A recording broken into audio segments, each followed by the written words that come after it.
She spoke in Arabic on a call. The Billionaire Tycoon promoted her the next day. Before starting this story, I'd like to take a moment to ask for your help. If you enjoy the stories we share, please help the channel reach the goal of 1,000 subscribers. I'd be very happy if you could subscribe. Without further delay, let's dive into this emotional story. The Manhattan skyline glittered through the floor-to-ceiling windows of the 37th floor, but Layla Qasim barely noticed as she hunched over her desk, fingers flying across the keyboard. The Goldman Industries trading floor buzzed with its usual afternoon chaos. Phones ringing, traders shouting, screens flashing red and green numbers that meant millions to the company, and nothing to her monthly salary of $4,000. Qasim, "I need those Dubai market reports by 5, barked Derek Walsh, her supervisor, without looking up from his Bloomberg terminal. His tone carried the casual dismissiveness she'd grown accustomed to over the past 18 months. To him, she was just another junior analyst, easily replaceable despite her MBA from Columbia and her ability to speak 4 languages fluently. "Already sent them to your email 20 minutes ago," Layla replied, her voice steady despite the familiar knot in her stomach. She'd learned not to show frustration. It only made things worse in a place where being a young Arab-American woman already made her stand out for all the wrong reasons. Derek finally glanced at her, his pale eyes registering surprise before quickly masking it with indifference. "Right. We'll make sure the formatting matches the template exactly next time." Layla bit her tongue. The formatting had been perfect, as always. She turned back to her screen, where she was already working on tomorrow's analysis while most of her colleagues were planning their happy hour destinations. The irony wasn't lost on her. She consistently outperformed her peers, yet remained invisible to upper management while watching less qualified colleagues advance past her. Her phone buzzed with a text from her younger brother Kareem. "Mama's making mansaf tonight. You coming home for dinner?"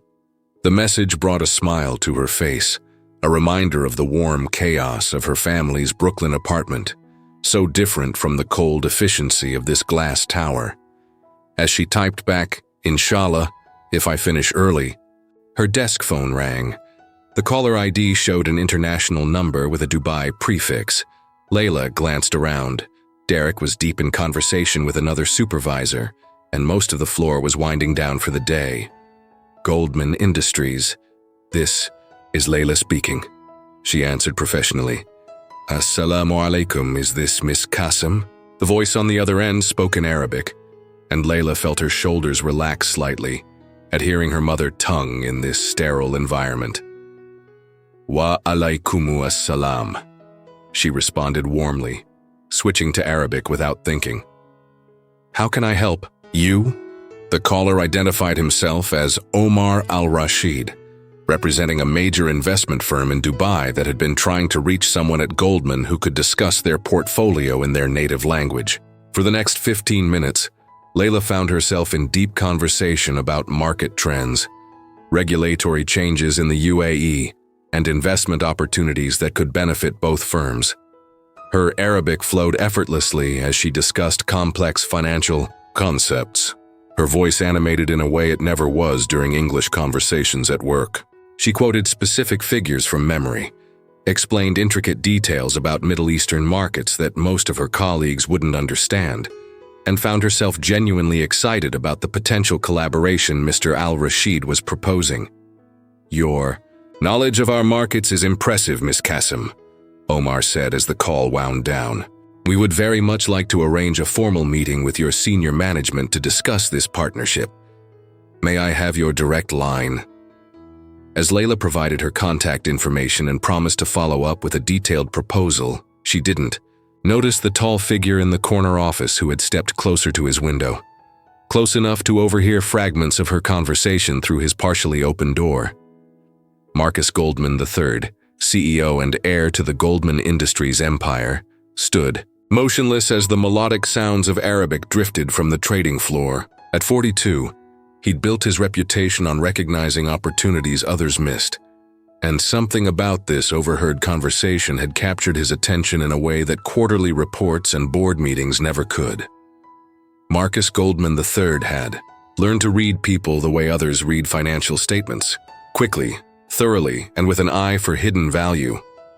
Standing in his corner office at 6:47 p.m., watching the last stragglers on the trading floor pack up their desks, he found himself studying Layla Qasim with the same intensity he reserved for potential acquisitions. She was still at her desk, the only analyst remaining while her colleagues had long since departed for trendy Soho bars. Her dark hair was pulled back in a practical ponytail, and she wore a navy blazer that looked expensive but not ostentatious, the uniform of someone trying to blend in while maintaining dignity. Marcus had noticed her before, of course. In a company of 800 employees, he made it his business to know everyone, especially those who consistently delivered exceptional work without demanding recognition. But tonight was different. Tonight, he'd heard her speak with passion. Marcus pressed the intercom button on his desk. "Sarah, I need Layla Qasim's employment file sent to my personal email within the hour." His assistant's voice crackled through the speaker. Professional, despite the late hour. "Of course, Mr. Goldman. Should I also schedule a meeting with her for tomorrow?"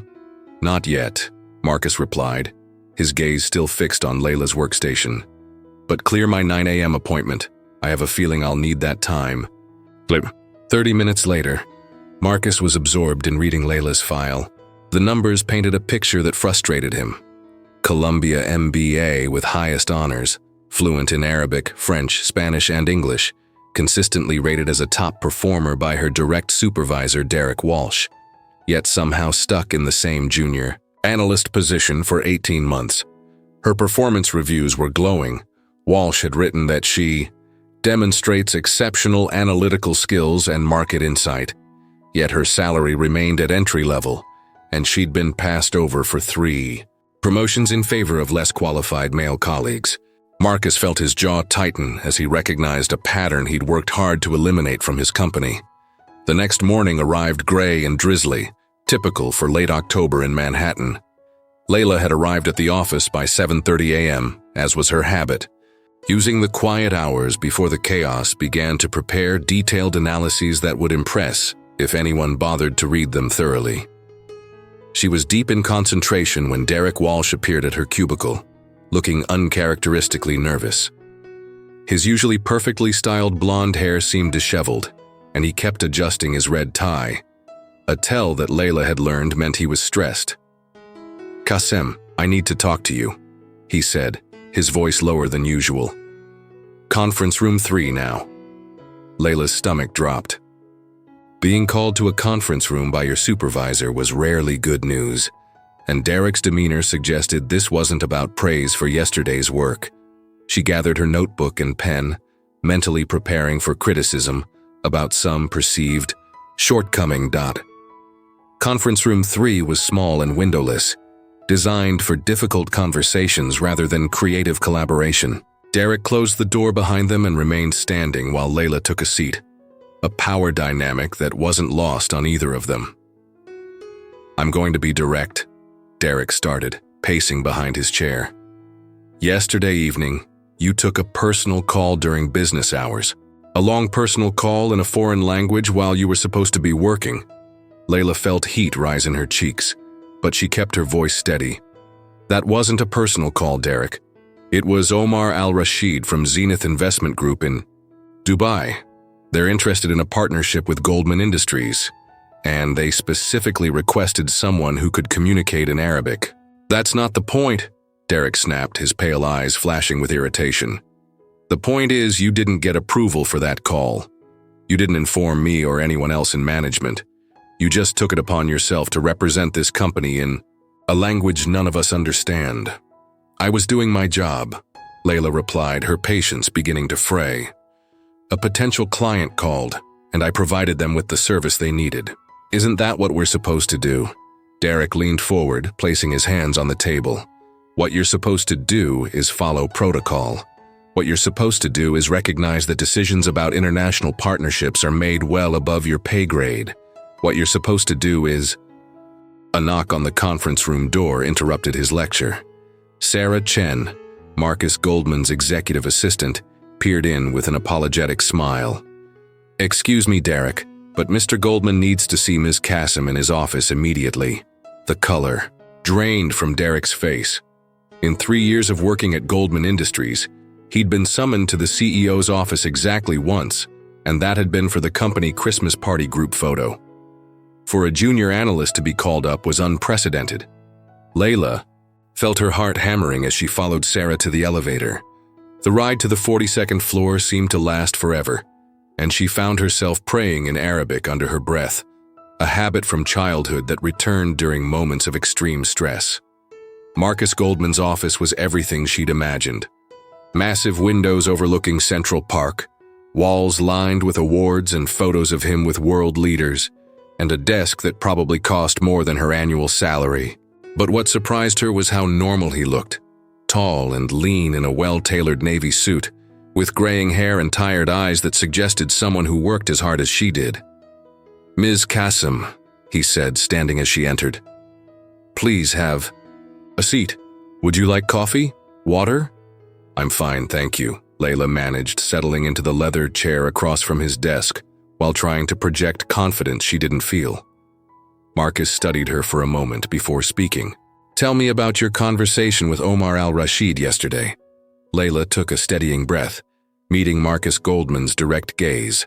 Something in his tone suggested this wasn't the reprimand she'd expected, but she'd learned not to trust initial impressions in corporate America.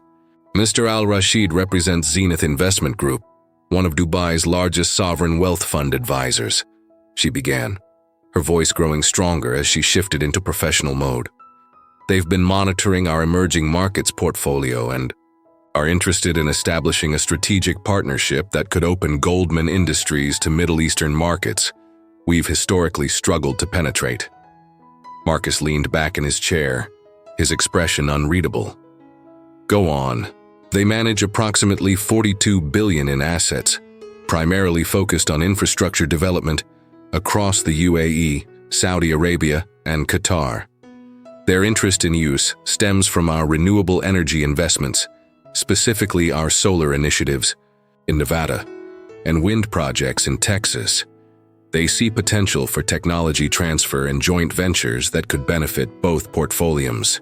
"And they specifically requested someone who could communicate in Arabic?" Layla nodded. "Mr. al-Rashid mentioned they'd been trying to establish meaningful dialogue with American investment firms for months, but language barriers and cultural misunderstandings had created obstacles.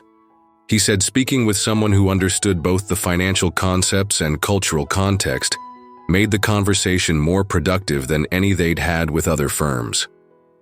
Marcus was quiet for a long moment. His fingers steepled as he processed her words. Finally, he spoke. "Ms. Kassem, how long have you been with Goldman Industries?" 18 months, sir." "And in those 18 months, how many times have you been consulted on international partnerships or cross-cultural business development?" Layla felt her cheeks flush. "Never, sir." Despite being fluent in 4 languages and having specialized knowledge of Middle Eastern markets that could be invaluable to this company's global expansion. It wasn't a question, but Layla nodded anyway, unsure where this conversation was heading. Marcus stood and walked to his window, gazing out at the city below. "I built this company on the principle that talent should be recognized and utilized, regardless of its packaging. Somewhere along the way, we seem to have lost sight of that principle." He turned back to face her. "I'm creating a new position, Director of International Business Development, Middle East Division. The role would involve establishing and maintaining relationships with investment firms across the Middle East, identifying opportunities for strategic partnerships, and serving as our primary liaison for Arabic-speaking clients and partners." Layla felt the room spin slightly. "Sir, The position comes with a salary of $120,000 annually, plus performance bonuses tied to successful partnerships you establish. You'd have your own office, a budget for international travel, and direct reporting to me rather than middle management." The numbers seemed surreal. Layla's current salary was barely enough to cover her student loans and help support her family in Brooklyn.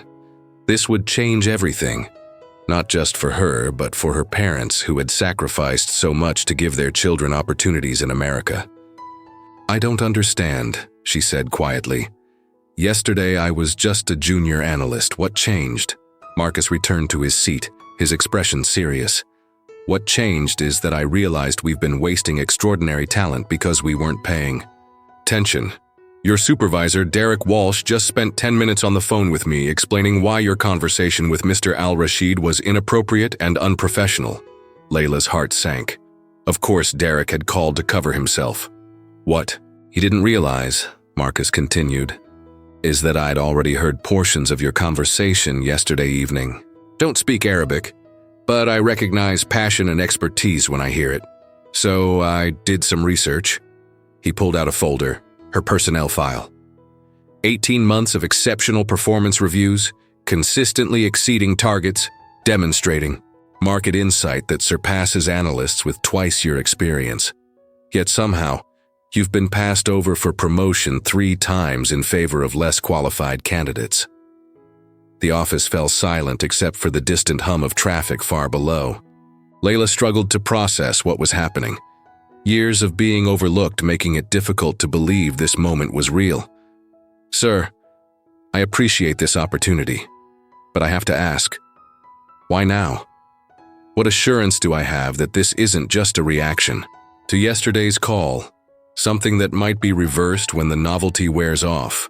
Marcus smiled, the first genuine expression she'd seen from him. "That's exactly the kind of critical thinking I want in this role. You're right to be cautious." He opened his desk drawer and pulled out a formal contract. "I had our legal team draft this morning. It includes a 2-year guaranteed term, specific performance metrics, and a clause that protects you from retaliation for accepting this position." Layla scanned the contract, her Columbia MBA training helping her quickly identify the key terms. Everything he'd mentioned was there, in black and white, with language that protected her interests in ways she'd never thought to hope for. "I need you to understand something," Marcus said as she read. "This isn't charity, this is business. We have competitors moving into Middle Eastern markets while we've been hampered by cultural and language barriers. You represent our chance to compete effectively in a region that could account for 30% of our international revenue within 5 years." He paused, his expression growing more serious. "But I also need you to understand the challenges you'll face. Not everyone in this company will be happy about your rapid advancement. Some will assume you were promoted for reasons other than merit. You'll need to prove yourself repeatedly, and the standards you'll be held to will likely be higher than those applied to others." Layla looked up from the contract. "With respect, sir, that's not new for me. I've been proving myself every day since I started here.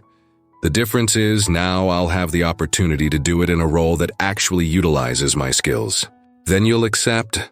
Layla thought of her parents who had fled Lebanon with nothing but hope and determination. She thought of her brother Karim, brilliant but struggling to pay for medical school. She thought of all the times she'd sat in meetings, biting her tongue while watching less qualified colleagues make decisions she could have improved upon. "Yes, sir, I accept." Before continuing with the story, I'd like to take a moment to ask for your help. If you're enjoying this story, please help the channel reach the goal of 1,000 subscribers. I'd truly appreciate it if you could subscribe. Now, back to the story. The news of Layla's promotion spread through Goldman Industries like wildfire, igniting reactions that ranged from shock to resentment to barely concealed fury.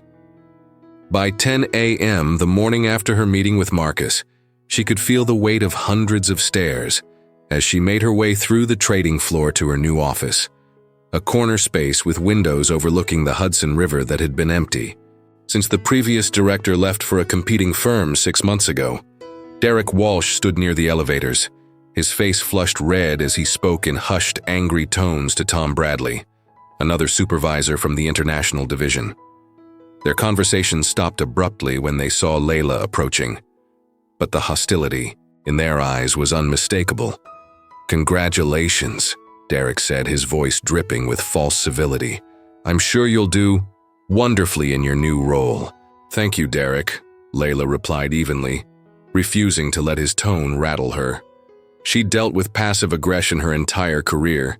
This was just a more concentrated dose. Her new assistant, Jennifer Liu, was waiting in the office with a stack of files and a warm smile that seemed genuinely pleased rather than politically motivated. Jennifer was in her early 30s with an MBA from Wharton and 3 years of experience supporting Goldman's international division. "I've prepared briefings on our current Middle Eastern prospects," Jennifer said as Layla settled behind her. New desk, a massive mahogany structure that still felt surreal. "We have preliminary interest from firms in Kuwait, UAE, and Saudi Arabia, but most communications have stalled due to cultural barriers and language issues." Over the next 4 hours, Layla immersed herself in files that painted a frustrating picture. Goldman Industries had been missing opportunities for meaningful partnerships because their approach to Middle Eastern markets had been tone-deaf and culturally insensitive. Emails written in overly formal English that would seem cold to Arabic-speaking business people, meeting requests scheduled during prayer times, and negotiation strategies that ignored the relationship building that was essential to conducting business in the region. Her phone rang just before noon. Omar al-Rashid's familiar voice brought an immediate smile to her face. "Miss Qassem, I hope I'm not interrupting your busy day," he said in Arabic, his tone warm with the genuine pleasure that came from speaking in one's native language. "Not at all, Mr. al-Rashid. How can I help you? I've been thinking about our conversation, and I'd like to arrange a formal meeting with your senior management, perhaps next week in Dubai. We could host a small gathering with other regional investment leaders who might be interested in partnerships with Goldman Industries." Layla felt her pulse quicken. This was exactly the kind of opportunity Marcus had envisioned when he created her position. But it was also a massive test. A trip to Dubai to represent Goldman Industries at high-level meetings would establish her credibility, or destroy it if anything went wrong. "That sounds excellent," she said, switching to English to take notes while they spoke. "Let me coordinate with our CEO and get back to you with our availability." After confirming details and ending the call, Layla immediately walked to Marcus's office. Sarah waved her in, and she found Marcus reviewing quarterly reports with his characteristic focused intensity. "We have an opportunity," Layla announced without preamble. "Omar al-Rashid wants to host a meeting in Dubai next week with multiple regional investment leaders. This could be our entry point into markets we've been trying to crack for years." Marcus looked up, his eyes sharp with interest. "What kind of meeting?" "Informal but high level. A chance to present our capabilities to decision-makers from across the Gulf states, in an environment where cultural understanding matters as much as financial expertise." "And you think you're ready for that level of representation?" The question hung in the air between them. Layla knew this was more than professional inquiry. It was a test of her confidence and her commitment to the risks she was taking by accepting this position. "I know I'm ready," she said firmly. "I understand these markets, I speak the language, and I have insights into opportunities that others have missed. But more importantly, I understand that this isn't just about making deals. It's about building relationships that will benefit Goldman Industries for years to come." Marcus was quiet for a moment, then reached for his phone. "Sarah, clear my schedule for next Tuesday through Thursday. Book 2 tickets to Dubai, first class, and arrange for the Goldman Industries presentation materials to be translated into Arabic." "2 tickets?" Layla asked. "I'm coming with you," Marcus said simply. "This is too important to delegate entirely, and frankly, I want to see you in action." That afternoon, word of the Dubai trip spread through the office even faster than news of her promotion had. Layla could feel the increased scrutiny from colleagues who were now watching her every move, waiting for signs of failure that would validate their assumption that her advancement was undeserved. At 6 p.m., as she was preparing to leave for the day, Tom Bradley appeared in her doorway. In his mid-40s with thinning hair and a perpetual expression of barely concealed irritation, Tom had been passed over for the director position when it was offered to Layla. "Qassem," he said, leaning against her doorframe with calculated casualness. "Word is you're taking the boss to Dubai." "That's correct," Layla replied. not looking up from the reports she was organizing for tomorrow's preparation meetings. Big opportunity, Tom continued. Big risk, too. Lot of ways that kind of high-profile trip can go wrong. Cultural misunderstandings, protocol mistakes, misread expectations. Now Layla did look up, meeting his gaze directly. Is there something specific you wanted to discuss, Tom? Just hoping you know what you're doing, he said with a smile that didn't reach his eyes. Would hate to see Goldman Industries embarrassed in front of potential partners because someone was in over their head. After he left, Layla sat in her office as the sun set over Manhattan, the weight of expectation and skepticism pressing down on her shoulders. She thought about calling her mother, seeking the comfort of familiar Arabic phrases and unconditional support. Instead, she opened her laptop and began researching everything she could find about the business leaders she'd likely meet in Dubai, determined that when she stepped off that plane, she'd be more prepared than anyone expected. Her phone buzzed, with a text from her brother Karim. Heard about your promotion from Mama. She's been crying happy tears all day. We're proud of you, sis. Layla smiled, feeling some of the tension leave her shoulders. Whatever challenges lay ahead in Dubai, she was carrying more than just her own hopes for success. The Emirates flight from JFK to Dubai took 14 hours, during which Layla barely slept.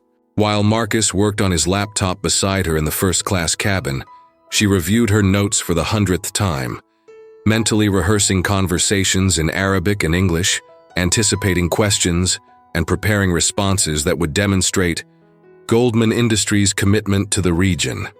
The November sun was blazing when they landed at Dubai International Airport, and the familiar sounds of Arabic announcements over the intercom made Layla feel simultaneously at home and nervous. This was her heritage, her language, her culture, but it was also the most important professional moment of her career. Omar al-Rashid met them personally at the airport, a gesture of respect that wasn't lost on Marcus. In his early 50s, with distinguished gray hair and wearing an immaculate white kandura, Omar embodied the successful Emirati businessman who had helped transform Dubai from a desert outpost into a global financial center. Mr. Goldman, it's an honor to meet you, Omar said in accented but perfect English, extending his hand. And Layla, he switched to Arabic. It's wonderful to see you in person.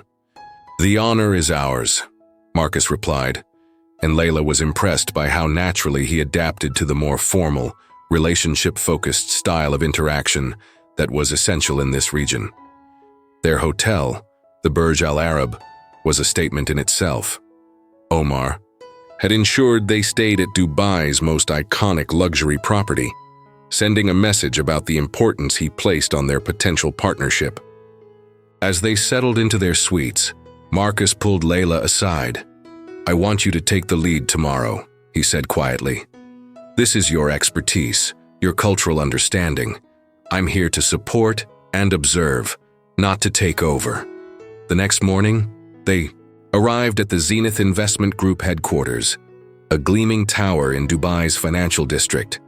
The conference room was filled with some of the most powerful investment leaders in the Middle East, men and women who collectively managed hundreds of billions in assets and whose decisions could reshape markets. Layla felt her nerves settle as she began the presentation in Arabic, her voice strong and confident as she outlined Goldman Industries' vision for Middle Eastern partnerships. She spoke about renewable energy projects that could benefit from regional expertise, technology transfers that could create jobs and development opportunities, and joint ventures that would be mutually profitable rather than extractive. We're not here to teach you about your markets, she said, switching seamlessly between Arabic and English to ensure everyone could follow her points. We're here to learn from your expertise and find ways our capabilities can complement your regional knowledge. The questions that followed were probing and sophisticated, testing not just her knowledge of finance, but her understanding of political sensitivities, cultural considerations, and long-term regional trends. Layla found herself drawing on everything: her Columbia education, her family's stories of Lebanon, her years of watching American companies fail in Middle Eastern markets due to cultural blindness. When Khalid al-Mansouri, representing one of Kuwait's largest sovereign wealth funds, asked about Goldman Industries' commitment to Islamic finance principles, Layla was ready with a detailed explanation of how their investment strategies could be adapted to meet Sharia compliance requirements, research she'd done during the flight that impressed even Marcus. "Most American firms come here expecting us to adapt to their methods," said Fatima Al-Zahra, the only other woman in the room and a managing director at a Qatar-based fund. "You seem to understand that successful partnerships require mutual adaptation." "That's exactly right," Layla responded in Arabic. "My role exists because Mr. Goldman recognizes that expanding into your markets requires more than translation. It requires genuine cultural understanding and respect." The meeting ran 3 hours longer than scheduled, with discussions becoming increasingly detailed about specific partnership structures, regulatory considerations, and timeline expectations. By the time they concluded, Omar had commitments from 4 different investment groups to begin formal partnership negotiations with Goldman Industries. That evening, at a dinner hosted by Omar at his family's traditional majlis, Marcus watched Layla navigate conversations that seamlessly blended business and personal relationship building. She discussed Middle Eastern poetry with one guest, shared stories about her Lebanese grandmother with another, and engaged in sophisticated financial analysis with a third, all while ensuring that Marcus was included and respected throughout the evening. "Your colleague is remarkable," Omar told Marcus quietly, as they watched Layla explaining American renewable energy regulations to a group of Saudi investors. "She understands both worlds completely. This is rare." Flying back to New York 2 days later, Marcus and Layla reviewed the commitments they'd secured. Partnership agreements worth potentially $200 million in the first year alone, with projections that could reach $1 billion within 5 years if the relationships developed as expected. "You know this changes everything," Marcus said as their plane crossed over the Atlantic. "Not just for you, but for how Goldman Industries approaches international expansion." "I hope so," Layla replied. "There are brilliant people in every culture who can contribute to global business success, but only if companies are willing to recognize and utilize that talent." Marcus nodded, already planning to replicate Layla's position for other regions where Goldman Industries had struggled to establish meaningful presence. "What you've accomplished this week isn't just about one successful trip. It's about proving that diversity isn't just the right thing to do, it's the profitable thing to do." 6 months later, Layla's division had established partnerships across the Gulf states that contributed 18% of Goldman Industries' international revenue. Her success had led to the creation of similar positions for experts in Asian and Latin American markets, fundamentally changing how the company approached global expansion.